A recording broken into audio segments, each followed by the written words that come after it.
안녕하세요. 오늘도 사연살롱을 찾아주셔서 감사합니다.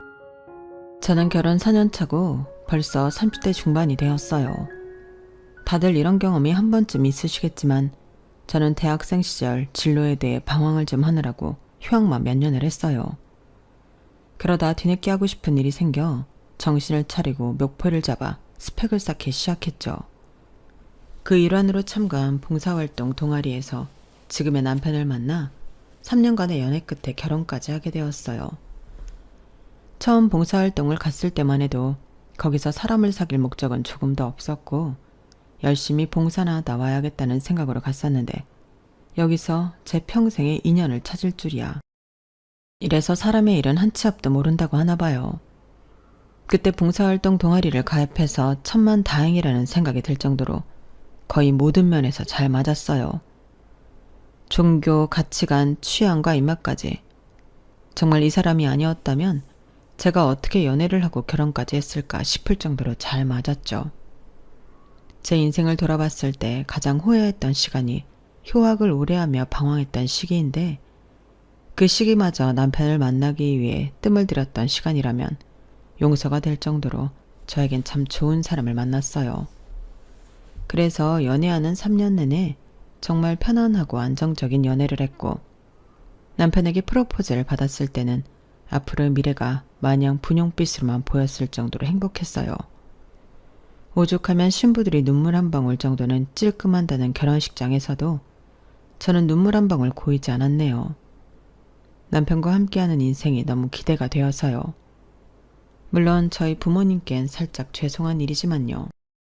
하지만 앞서 말씀드렸듯이 막상 결혼을 하고 나니 사람의 일은 정말 한 치 앞도 예상할 수 없다는 말이 다시 한번 뇌리를 스치더군요. 그 이유는 생각지도 못한 시댁 때문이었어요. 보통 대한민국의 여자들이라면 미디어에서 반복된, 학습된 시댁의 이미지나 어머니, 할머니들이 젊은 시절에 당한 시집살이 이야기 등등으로 결혼할 때 시댁부터 경계하는 게 당연하겠지만 제가 그걸 미처 생각하지 못했던 이유는 시어머니께서 절 굉장히 예뻐하셨기 때문이었어요.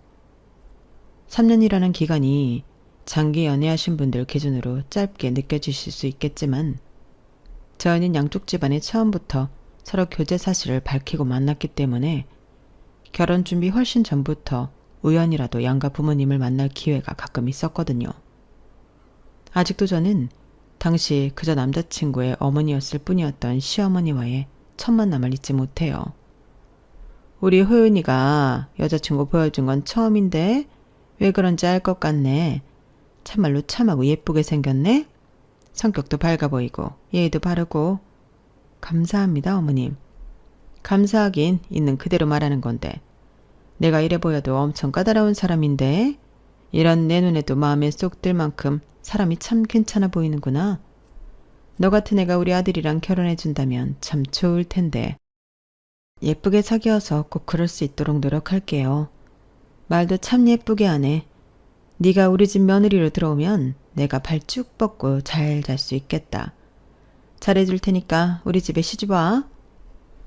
3년이라는 기간 동안 시어머니를 뵌 건 적어도 서너 번은 됐어요. 그 중에 한 번은 어머님께서 잠깐 자궁수술로 입원을 하신 적이 있었는데 그때는 남자친구가 출장을 갔던 기간이랑 겹쳐서 병문안을 가서 단 둘이서만 뵌 적도 있었죠. 어머님은 제게 크게 감동하셨고 요즘 같은 세상에 이런 애가 없다며 뭐든 다 해줄 테니 빈손으로 시집만 와라 노래를 부르셨어요. 남자친구와도 다시 못 만날 만큼 사이가 좋은 와중에 결혼한다면 시어머니가 되실 분까지 저렇게나 저를 예뻐라 해주시니 제가 결혼에 대해 걱정할 일 따윈 전혀 없었어요. 남편에게는 여동생이 하나 있었는데 시어머니 되실 분이 하도 저를 좋아해 주시니 혹시나 시누이 쪽에 문제가 생기는 건 아닐까 싶었는데 시누이 역시 성격이 유쾌하고 털털해서 몇 번 만나보니 성격적으로 크게 부딪힐 일은 없어 보였죠. 그렇게 아무 걱정 없던 결혼식이 끝난 뒤 처음으로 이상하게 생각했던 것은 결혼식이 끝난 자리에서였어요. 대부분 그렇겠지만 저희도 결혼식이 끝나고 뒷정리를 한 뒤 바로 저녁에 비행기를 타고 신혼여행을 떠나는 일정이었거든요. 곧 떠날 여행에 행복해하고 있었는데 갑자기 시어머니께서 저희 부모님 몰래 저를 한쪽 벽으로 데리고 가시더니 손에 뭔가를 쥐어주시더라고요. 아가, 이거 여행 갈 때 꼭 챙겨가라. 도대체 뭐길래 저희 가족 눈을 피해서 몰래 챙겨주시나 싶어보니 시뻘건 부적이더라고요. 결혼식 당일에 볼 거라곤 생각도 못했던 물건이라 너무 놀라서 떨어뜨릴 뻔했어요. 어머, 어머님, 이게 뭐예요? 갑자기 웬 부적이에요? 너희 허니문 베이비인가 뭔가 그거 가지라고. 내가 용하다는 무당집에 가서 직접 싸왔다. 거기가 대기가 엄청 긴데 하마터면 니네 신혼여행 가기 전에 못 받을 뻔했지 뭐니. 취소된 예약이 있어서 겨우 갔다 왔잖아. 그 부적 비싼 거니까 거의 펴서 밤에 관계하기 전에 베개 밑에 둬라. 알았지? 어머님 너무 감사하지만요. 저희 그렇게 빨리 아기를 가질 생각은 없었거든요. 이 부적은 제가 잘 보관했다가 저희 계획 생기면 그때 잘 쓸게요. 그래도 신경 써주셔서 감사해요. 야, 무슨 말을 하는 거니? 부적에도 유통기한이 있다는 건 몰라? 기운이라는 게 말이야. 시간이 지날수록 점점 옅어지는 거야. 이제 막 써온 따끈따끈한 부적인데 효력이 가장 좋을 때 써야지. 그리고 내가 살아보니까 말이야. 한 살이라도 젊을 때 가진 아기들이 유전자가 좋더라고. 너 옛날에 미녀들 있지? 그 사람들이 왜 그렇게 미모가 잘났는 줄 알아? 옛날에는 다 어릴 때 결혼해서 애 낳았잖아. 배우들만 봐도 요즘 배우들은 옛날 배우들처럼 이목구비 진한 애들이 없잖니. 그게 다 그런 이유에서 그런 거야. 조금이라도 더 예쁘게 나오려면 최대한 애는 빨리 가는 게 낫다. 산모 건강을 생각해서도 그렇고. 걱정해 주시는 건 감사한데요. 일단 남편이랑도 이야기를 해봐야 할 것 같아서요. 걔 의견이 뭐가 중요하니? 어쨌든 출산도 육아도 다 여자가 하는 건데. 여자 쪽 의견이 완고하면 남자들은 다 그냥 의견 굽히게 되어 있어. 좋은 날 이상한 소리 하지 말고 내 말 들어. 어른 말 들어서 나쁠 거 하나도 없다. 나중에 되어보면 알아. 나이 들어서 애 가지려면 잘 들어서지도 않고 시험관 하면 여자만 개고생인 거 알지? 내가 다 주변 보고하는 소리야. 우리 이쁜 며느리 조금이라도 덜 고생하라고. 네, 어머님. 일단 알겠습니다. 감사해요. 어머님이 조금도 물러서지 않을 것 같아서 얘기는 그렇게 급하게 마무리 지었어요.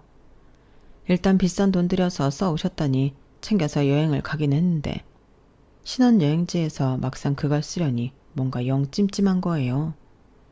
남편에게 말 안 하고 쓰기도 그렇고 정말 썼다가 애가 생길까 싶다가도 진짜 덜컥 생겨버리면 어떡하지 싶은 마음도 들고 그 생각 때문에 밤까지 마음 개운하게 놀지를 못했던 것 같아요. 그래서 그냥 남편에게 이야기하고 속이라도 편해져야겠다 싶어서 털어놨죠.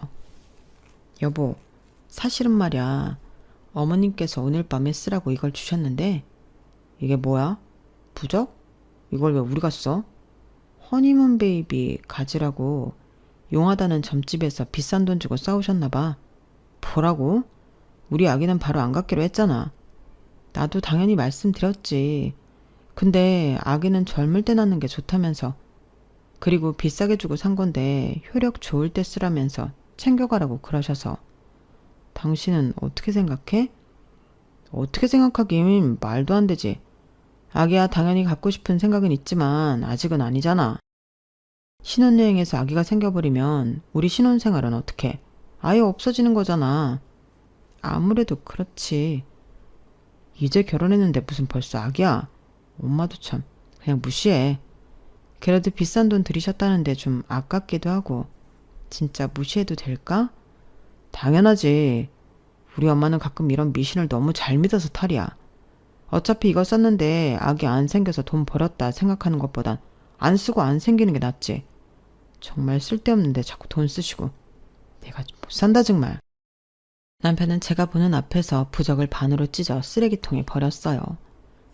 이래도 되나 싶긴 했지만 제 의지가 아닌 남편의 의지이니 별 상관없겠지 싶었어요. 그 종이 쪼가리가 뭐라고. 하루 종일 내내 마음고생하게 만들었던 부적이 막상 그렇게 쉽게 버려지니 차라리 속 시원하더라고요. 그 다음 날부터는 덕분에 한결 마음 편하게 여행에 집중하며 즐거운 시간을 보낼 수가 있었어요. 그래서 어머님의 쎄했던 행동은 금방 잊혀져 버렸죠. 신혼여행을 다녀온 뒤로 서너 달쯤만 해도 딱히 별다른 특이사항은 없었어요. 저희 부부는 여전히 사이가 좋았고 시댁에서는 늘 그렇듯 잘 대해주었어요. 그런데 5달쯤 되니 어머님께서 제게 따로 전화를 하시더라고요. 예, 지금 신혼여행 갔다 온 지 몇 달이 됐는데 아직도 소식이 없니? 네? 무슨 소식이요? 얘는 뭐겠어? 아이 소식 말이다. 아, 어머님, 그게요. 뭐? 설마 부적 안 썼어? 아니지? 그거 한 장에 50만 원짜리야. 네? 50만 원이요? 그래. 그래서 내가 그렇게 꼭 써야 한다고 신신당부를 한 건데 설마 안 썼다는 둥 그런 소리를 하려는 건 아니지? 어머님의 날이선 질문에 저는 몇 초 동안 꽤 진지하게 고민을 했어요. 차라리 썼는데 안 생겼다고 거짓말을 해야 할까 하고요. 그런데 순진하게도 전 그때 솔직해지는 길을 택했어요. 그때만 하더라도 제가 어머님을 잘 몰랐던 때라 차라리 솔직하게 말하는 게 용서받는 길이란 생각이 들었기 때문이었어요. 하지만 제 예상과는 달리 진실을 들은 어머님께서는 얼굴이 금방 불그락 푸르락 되셨어요. 뭐라고? 내가 그렇게까지 부탁했는데 그걸 굳이 애한테 말해서 그 비싼 걸 안 써? 어머님, 그거 저희가 필요할 때 꼭 쓸게요. 잘 보관해 뒀어요. 그러니 걱정 마세요. 워낙 어머님 반응이 심상찮아서 본능적으로 거짓말을 좀 섞게 되더라고요. 하지만 어머님 반응은 변함없었어요. 뭐가 그렇게까지 분하신 건지 숨까지 몰아쉬면서 저를 노려보시더라고요. 그때부터 저는 뭔가 이 결혼이 곧 아플 수도 있겠다는 예감을 하게 됐죠. 제 예감이 틀렸으면 했지만 아쉽게도 불길한 예감은 역시 틀리지 않더라고요. 시댁에서 저희 집까지 차를 타고 30분이면 다녀올 수 있는 거리인데 하루는 어머님께서 연락도 없이 찾아오신 적이 있었어요. 그날은 평일 낮이라 남편은 회사에 출근하고 저 혼자 집에 있었거든요. 일부러 저 혼자 있을 때 찾아오신 것 같아서 그것도 충분히 당황스러운데 어머님 손에 웬 처음 보는 낯선 아이의 손이 들려 있었어요. 아이는 4~5살로 보이는 여자애였어요. 그땐 시누이도 결혼을 안 한 상태여서 정말 어디서 애를 데려왔나? 이 생각밖에 안 들고 머릿속이 하얘졌죠. 어머님, 연락이라도 주고 오시지 그러셨어요. 무슨 일이세요? 내가 내 아들 집 오고 가는데 며느리한테 일일이 허락받아야 하니? 그런 뜻이 아니라요. 그런데 그 애는 누구예요? 내 친구 손녀딸인데 내가 오늘 친구랑 놀러 갈 때가 좀 있어서 평소에는 걔가 얘를 보는데 대신 애봐줄 사람이 없다 그래가지고 내가 너한테 부탁 좀 하려고 데리고 왔다. 어머님, 아무리 그래도 제가 어떻게 갑자기 애를... 저 어떻게 해야 하는지 아무것도 몰라요. 그리고 저 일하잖아요. 아이를 볼 틈이 없어요. 저는 재택을 하는 프리랜서인데 업무 특성상 급하게 영상통화로 회의가 잡힐 때도 있었고 채팅으로 실시간 소통을 해가며 일을 하고 있었기 때문에 재택일지라도 굉장히 정신없이 일을 했어요. 그런데 그 와중에 집에서 일한다는 이유로 남의 집 아이를 제게 맡긴다는 게 너무 어이가 없었어. 얘 좀 봐라. 회사도 안 나가고 집에서 편하게 일하는 주제에 무슨 일 한다고 애를 못 본다고 유세니? 너 어차피 네 애 낳으면 일하면서 애 돌볼 거잖아. 아니야? 그건 제 아이니까 몸 갈아가면서 하는 거죠. 애는 아무리 어머님 지인 손녀라지만 어머님 지인을 제가 뵌 적도 없고 솔직히 말씀드리면 제 지인도 아니고요. 왜 제가 제일 방해받아가며 이 아이를 봐줘야 하는지 모르겠어요. 저 일하느라 끼니거릴 때도 많아서 애 밥도 못 챙겨줘요, 어머님. 그냥 친구분이랑 아이를 데리고 다녀오시던지 방법을 찾으셔야 할 것 같아요. 저는 오늘 회의도 있어서 아이는 정말 못 돌볼 것 같아요. 죄송해요. 나름대로 딱 잘라서 거절한다고 생각했는데 어머님은 상식을 벗어나는 행보를 보이셨어요. 야, 너 정말 웃긴다. 내가 괜히 애를 여기까지 데려와서 아끼는 줄 알아? 내가 다 뜻이 있어서 그래. 너도 애를 좀 돌봐봐야 애가 예쁜 것도 알고 얼른 갖고 싶어지지. 나는 네가 결혼 전에는 아이 생각 있다고 해서 옳았구나 했는데 결혼하자마자 이렇게 돌변해버리니 솔직히 내 입장에선 뒤통수 맞은 기분이라고. 어머님, 저랑 남편은 아직도 아이 생각 있어요. 안 낳겠다는 거 아니고요. 조금만 시간을 주세요. 남들은 신혼 때가 가장 즐거웠다면서 추억하고 사는데 저희도 그 시간이 좀 있어야 할 거 아니에요. 아, 됐고. 애 키워보면 달라. 누군 애 없는 신혼이 즐거웠을지라도 나는 우리 아들, 우리 딸 낳고 나서가 더 행복했어. 그거 너도 간접 체험 해봐야 알아. 그러니 애는 두고 가마. 저녁 되기 전엔 올 테니까 걱정 말고. 어머님, 잠깐만요. 어디 가세요, 어머님? 어머님은 아이를 집에 남겨두고 도망치듯 집을 나가셨어요. 정말 말 그대로 버리고 나갔다는 표현이 적절할 정도로요. 솔직히 4~5살이면 말귀도 알아먹을 나이인데 그렇게 강경하게 거절하는 걸 아이도 알 텐데 집에 둘만 남겨지니 좀 미안하게 느껴지더라고요. 하지만 저도 사람인지라 어쩔 수 없었어요. 저렇게 경우 없이 구는 시어머니를 누가 내내 하고 받들까요? 하지만 이런 짓까지 하실 줄은 몰랐는데 어머님은 생각보다 더 고집도 세고 말이 안 통하는 분이었던 거죠. 그날은 저도 일을 해야 하는 어쩔 수 없이 애한테 유아교육용 애니메이션을 틀어주고 밥 먹을 때가 되어서는 간단하게 집에 있던 햇반과 참치 통조림을 꺼내 밥을 먹이려고 했어요. 아이다 보니 저도 건강하게 먹이고 싶었지만 평소 남편과는 둘 다 일에 치여 사먹는 일이 잦아 딱히 차려줄 게 없더라고요. 그렇게라도 끼니를 챙겨주려고 했는데 아이가 입맛도 까다롭고 입이 짧은 아이인지 몇 숟갈 먹더니 안 먹으려고 하더라고요. 가뜩이나 점심 먹고 할 일도 쌓여 있는데 아이가 밥을 안 먹겠다고 씨름을 하니 금방 피로해지고 지쳤어요. 아줌마 집에 치즈케이크 있는데 그럼 너 치즈케이크라도 먹을래? 치즈케이크요? 네. 아이는 달달한 맛이 꽤 마음에 들었는지 치즈케이크는 2조각이나 먹더라고요. 누군지도 모를 아이 엄마에게 미안했지만 어쩔 수 없다는 생각이 들었어요. 저도 살아야 했으니까요. 게다가 일을 하는 중간중간 저희 집에 오는 길에 아파트 단지에 있는 놀이터를 눈여겨본 건지 자꾸 거길 가고 싶다고 하는 거예요. 이런저런 핑계를 대며 거긴 못 간다고 해도 아이가 납득을 전혀 못해서 물었던 걸 또 묻고 하는데 정말 돌아버리는 줄 알았어요. 갑자기 왜 저에게 이런 시련을 주시는 건지 이해가 안 됐어요. 그날 저녁 남편이 어머님보다 일찍 도착해 아이를 마주하고 나서 집에는 싸늘한 바람이 한바탕 불었어요. 엄마, 일하는 사람한테 이게 뭐 하는 짓이에요? 도무지 이 사람에 대한 존중이 없으세요? 어차피 너희 애 가지면 애 보면서 일할 텐데 어떨지 예행 연습하라는 거지. 남의 애로 연습해보면 더 좋잖아. 뭐라고요? 어떻게 그런 말씀을 하세요? 시어머님의 막말을 듣고 아이가 상처받을까봐 저는 아이를 데리고 거실에서 가장 떨어진 방에 들어가서 음악을 틀었어요.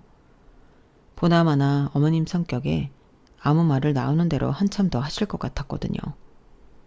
저희 남편이 하도 시어머니께 화를 내니 아이는 남편도 무서워했어요. 아이도 우리 집에 맡겨주고 싶어서 맡겨준 게 아니었을 텐데 그러게 왜 아무도 원치 않는 행동을 해서 여러 사람을 고통스럽게 만드나 너무 원망스럽더라고요.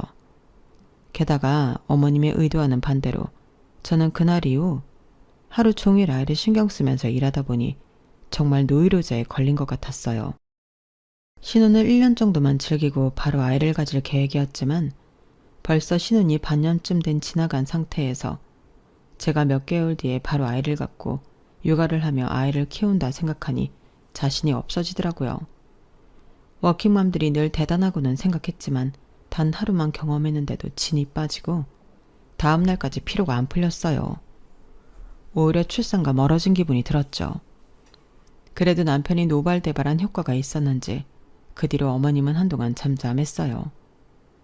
어느 날 갑자기 어머님이 또 찾아와서 아이를 맡길까봐 불안해했었는데 남편 말로는 정 맡겨야 하는 일이 생기면 본인이 있을 때 맡기라고 했다고 하더라고요. 시간이 흘러 5월이 되고 가정의 달이라 중간중간 휴무가 많이 껴있을 때 저희는 하루 날을 잡아서 데이트를 하기로 했어요.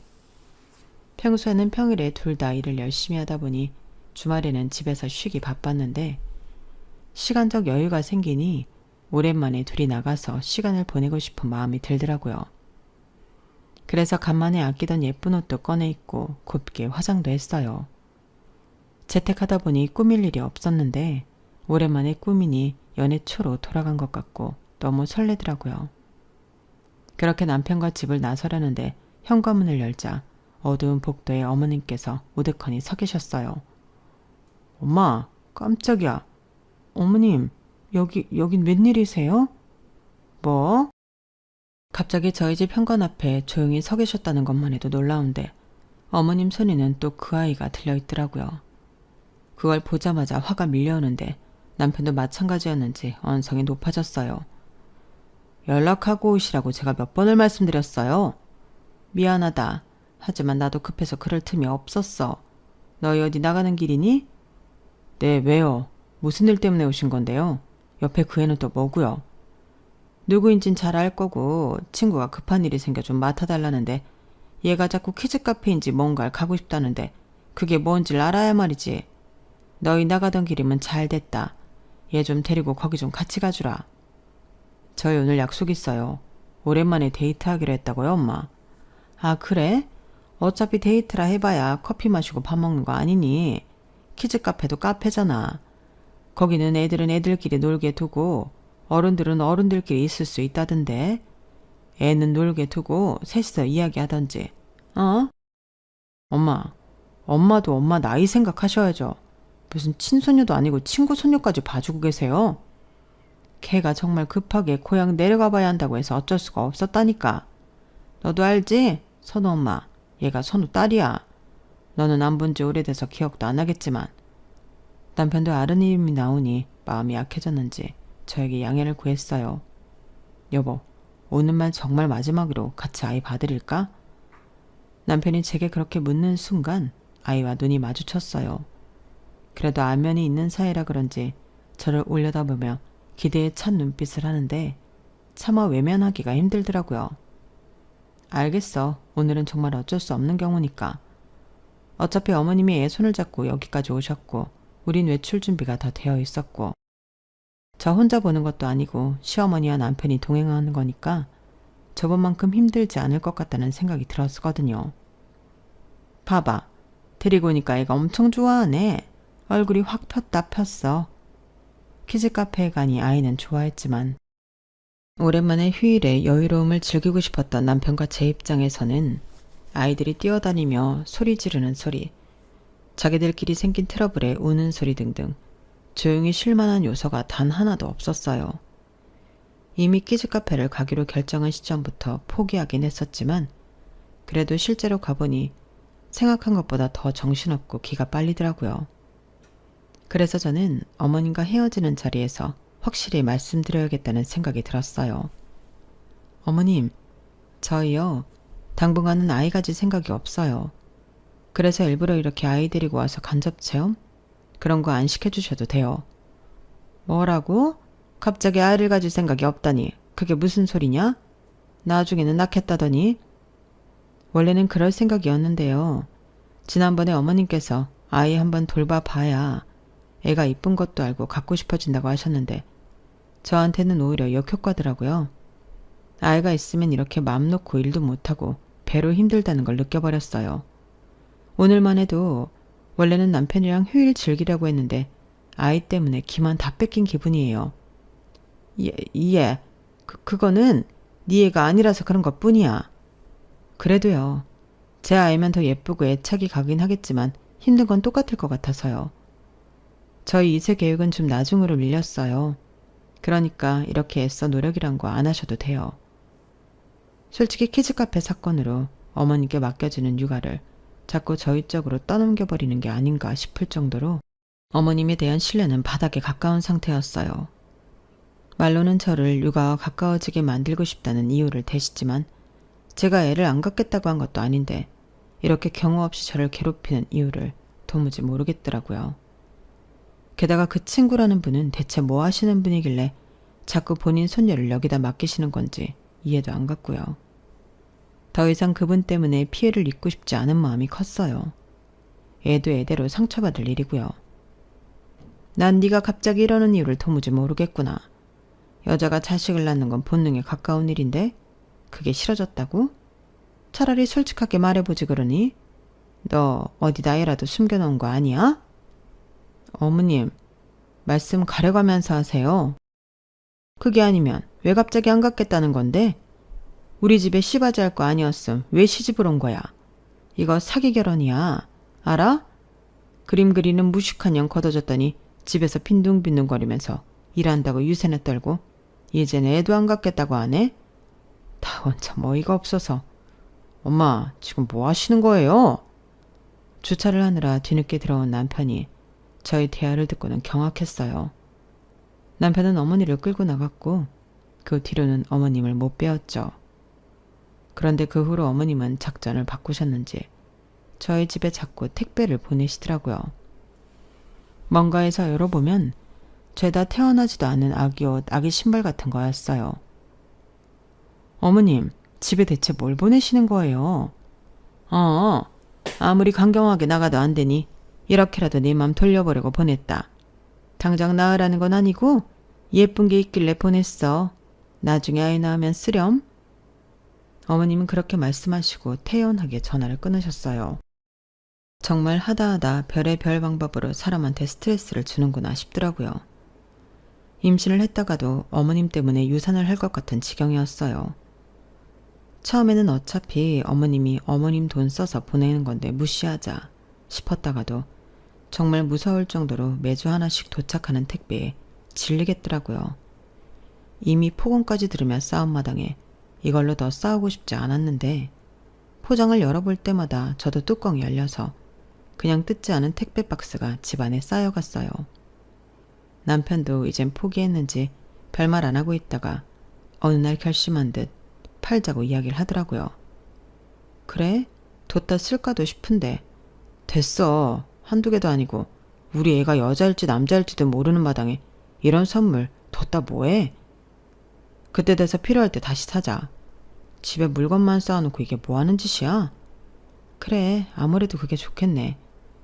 큰 결심을 하고 택배온 물품들을 다 뜯어서 한 군데 모아놓고 사진을 찍었어요. 모빌, 딸랑이, 베네저고리, 쪽쪽이 등등 별의별 걸 다 사다 주셨더라고요. 가격을 대충 책정해서 저렴한 가격의 일괄로 중고 마켓에 올려놨어요. 일일이 사진 찍기가 귀찮아서 종류만 기재하고 물품 사진은 안 올렸거든요. 그랬더니 가격이 저렴해서 끌리긴 했는지 거래자가 바로 연락이 오더라고요. 그런데 거래자 프로필 사진에 있는 아이가 어디서 많이 본 듯한 익숙한 아이더라고요. 저희 집에 몇 번 맡겨줬던 그 애였어요. 걔는 이런 걸 쓸 나이가 아닌데 이걸 구하는 걸 보니 혹시 아이 엄마가 둘째를 가졌나 생각이 들었어요. 그래서 자꾸 아이를 할머니께 맡겼나 생각하니 대충 들어맞더라고요. 그래서 모른 척 좀 떠봤죠. 어머, 프로필 사진에 있는 아이는 많이 커 보이는데 둘째를 가지셨나 봐요. 얼마 안 있다 바로 답장이 오더라고요. 나는 아니고 내 며느리가 애를 가졌어요. 내가 나이가 좀 많은데 얼마 전에 아들한테 이거 쓰는 법을 배웠거든. 올려놓은 건 다 새 거죠? 구매하고 싶은데 어떻게 하면 되나? 계좌 이체할 줄 아세요? 모르시면 만나서 현금으로 직접 주셔도 되시고요. 그럼 만나서 줄게요. 며느님 둘째 출산 예정일은 언제세요? 제가 선물로 사진에 나온 거 말고도 물건 더 챙겨드릴게요. 아는 아이의 할머니라고 생각하니 왠지 저도 조금 베풀고 싶어서 말씀드렸더니 너무 좋아하시더라고요. 그때부터 갑자기 묻지도 않은 둘째 손주 얘기를 시작했어요. 애는 이미 태어났고 아들이더라고요. 며느리가 아들을 너무 갖고 싶어 했는데 다행이라면서요. 그 애한테 동생이 생겼다니 저까지 기쁘더라고요. 동생이 생기면 그 아이도 예전만큼 외롭진 않을 것 같다는 생각이 들었거든요. 거래하시는 분은 친할머니라 하셨고 며느님이 임신하신 동안 종종 첫째 손녀딸을 봐주셨다고 하셨어요. 정말 너무 미운 시어머니지만 그래도 괜히 시어머님 친구분이라고 하니 생판 남보다는 좀 챙겨드려야겠다 싶어서 만날 때 간단한 간식이라도 사가야겠다 싶더라고요. 만나서 말씀드릴까 고민도 했지만 시어머니께서 보낸 선물을 되팔았다는 걸 알리고 싶지 않아서 관뒀죠. 만나서 연락이 되어야 하니까 성함이랑 연락처만 주고받을까요? 요즘 중고 거래는 채팅으로만 하는데 나이가 있는 분이라 그런지 그런 걸 잘 모르시는 것 같더라고요. 연락처 주시면 제가 도착해서 연락드릴게요. 그래요, 그럼. 그런데 어딘가 묘하게 익숙한 번호더라고요. 임시로 저장하려고 보니 세상에 저희 시어머니 번호였던 거예요. 본인 번호 맞으세요? 본인 번호 아니시면 엇갈릴 수도 있어서요. 맞는데? 왜 그래요? 아니요. 그냥 확인차 여쭤봤어요. 곧 뵐게요. 이쯤 되니 직접 제 눈으로 확인해 봐야겠다 싶더라고요. 만약 제 시어머니라면 거짓말이라기엔 너무 유창하고 생생하고 디테일하게 본인 손자들에 대해 이야기하셨으니까요.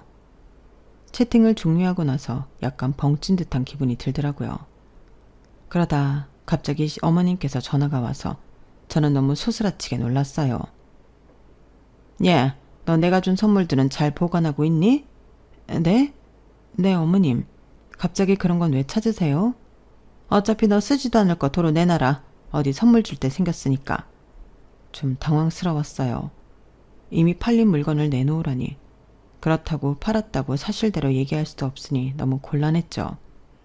어머님, 근데 불량인 물건이 좀 있어서요. 제가 확인해보고 드릴게요. 전화를 끊고 나니 기분이 묘하더라고요. 저희가 싫어하건 말건 묵묵히 저희 집에 아기 물건을 보내던 어머님이 갑자기 아기 물건을 찾는다는 게 아까 주고받은 채팅이 겹치며 점점 이상하게 느껴졌어요. 남편에게 말하니 제 말이라면 다른 말은 무슨 말이든 다 믿어주고 맞다 해주던 남편이 이번만은 믿지 못하더라고요. 제가 나눈 채팅 내용까지 전부 보여줬는데도요. 그래서 남편을 데리고 나가기로 했어요. 저 멀리서부터 어머님의 실루엣이 보이기 시작하더라고요. 뭐야, 진짜야? 엄마, 왜 여기 계세요? 뭐 좀 사려고 나왔어. 누가 아기용품을 싸게 팔겠다고 해서. 그런데 너희야말로 왜 여기 있니? 아기용품을 왜 사시는데요? 왜 사긴? 니네 선물 주려고 사는 거지. 내가 선물 보낸 게 하루 이틀이니? 처음에는 너무 뻔뻔하게 거짓말을 잘 하셔서 하마터면 속아 넘어갈 뻔했어요. 하지만 방금 전에 통화 내용으로 봤을 때 맥락상 말이 안 되는 소리였죠. 어머님, 아까는 저한테 선물 받은 아기용품 다 도로 달라고 하지 않으셨어요? 그렇지. 그래, 내 친구가 손주를 봤는데 그 집 갖다 주려고 그러는 거다.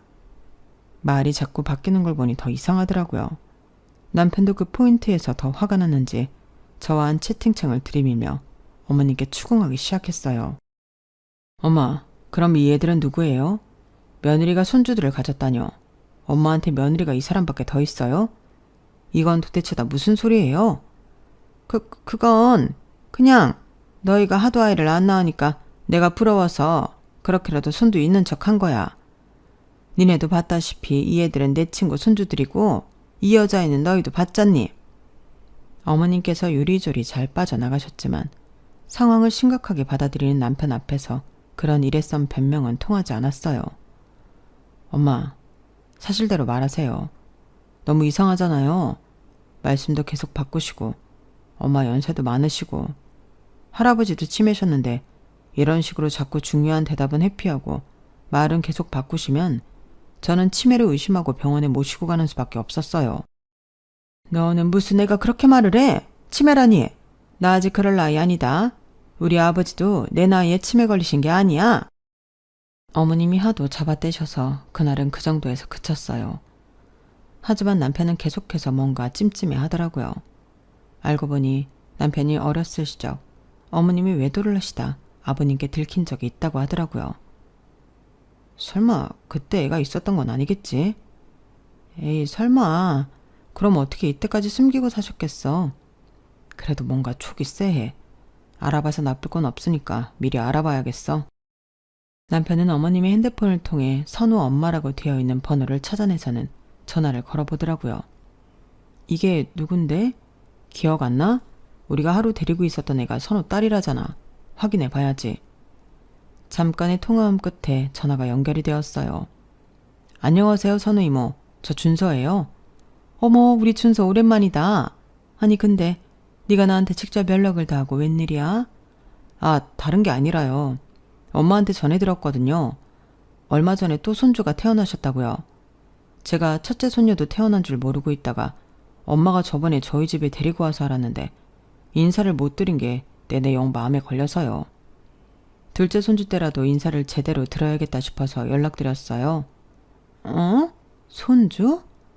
잠깐 통화 너머로 정적이 흘렀어요.